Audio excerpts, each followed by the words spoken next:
بیزار آ گیا دین اور مذہب سے، یہاں تک کہ ایک وقت آیا کہ کلمے کا اس نے انکار کر دیا. اب جو علماء تھے، جو اہل حق تھے، انہوں نے جلال الدین اکبر کے خلاف فتوے دینا شروع کر دیے، کیونکہ اس نے واضح لفظوں میں کفر کرنا شروع کر دیا تھا. خنزیر کی پوجا کرنا شروع کر دی اس نے، خنزیر کی عبادت.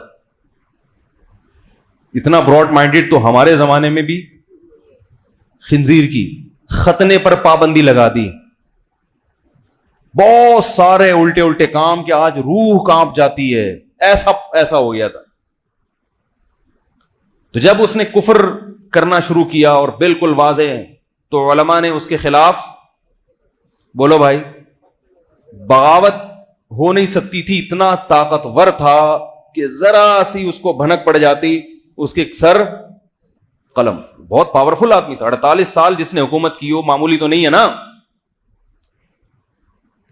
اور بادشاہوں کے خاندان میں پیدا ہوا ہو، حکومت کرنا جانتا بھی ہو.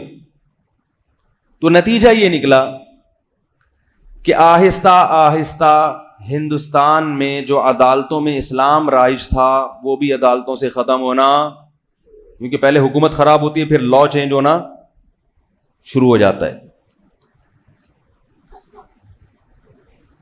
علماء اس کے خلاف ہو گئے.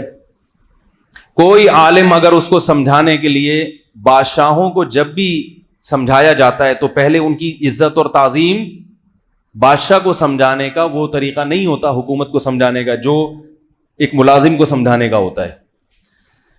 کیا خیال ہے بھائی؟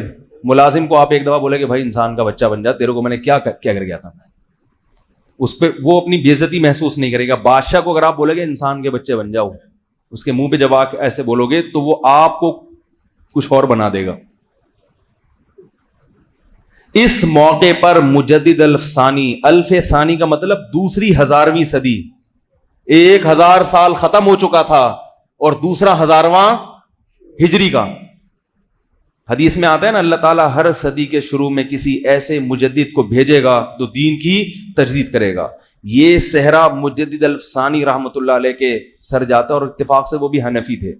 میں پھر بھی کہہ رہا ہوں، میرا مقصد اس کو ہائی لائٹ کرنے سے آپ کو حنفی بنانا نہیں ہے، احناف کا بغض آپ کے دلوں سے نکالنا ہے کہ یہ کارنامہ بھی کسی حنفی کے کھاتے میں گیا ہے، ورنہ ہندوستان میں اسلام تہز نہز ہو گیا تھا. یہ وقت کے بہت بڑے عالم تھے اور تصوف میں بھی انتہا کو پہنچے ہوئے تھے. تصوف کا تذکرہ بھی اس لیے کر رہا ہوں تاکہ تصوف کا بغض جو آپ کے دلوں میں بھرا ہوا ہے نا، وہ بھی نکالوں. صوفیوں کی 2 قسمیں ہیں، ایک بدعتی اور ایک قرآن و سنت کے پابند. آپ تصوف کا سرے سے ہی انکار کر دو، یہ غلط ہے، یہ غلو ہے، یہ مبالغہ ہے. دین کی خدمت میں، دین کو بچانے میں جہاں مجاہدین کا بہت بڑا کردار ہے، صوفیاء کرام کا کردار بھی کسی سے کم نہیں ہے. اور جہاد میں بھی صوفیہ کا بہت بڑا کردار ہے.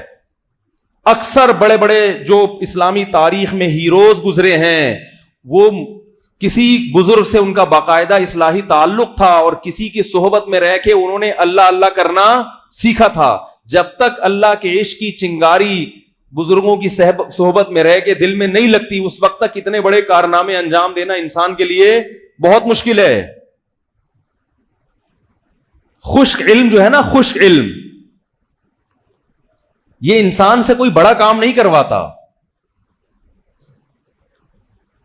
تو مجدد الف ثانی رحمت اللہ علیہ نے پورے بر صغیر کا سفر کیا